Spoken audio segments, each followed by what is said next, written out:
Today we will learn about really easy grammar, which is this structure.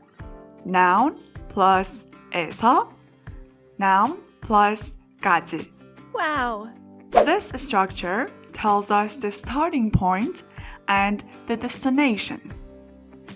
The noun before 에서 is the starting point, and the noun before 까지 is destination. 에서 means from and 까지 means to. Actually, 에서 and 까지 attach after the nouns. In this structure, nouns are all place nouns. Let's see some examples.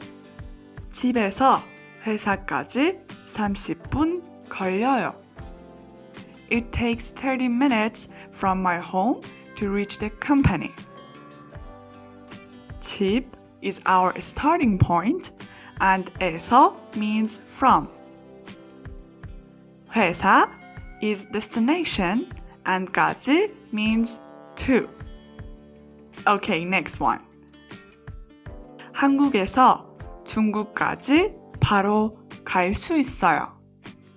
You can go directly from Korea to China.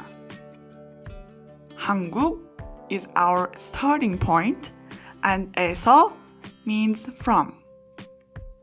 중국 is destination and 까지 means to. Last example.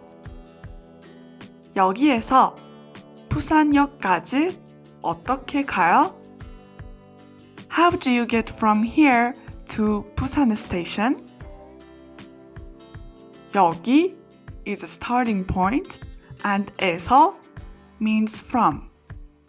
부산역 is destination and 까지 means to. Thank you for watching.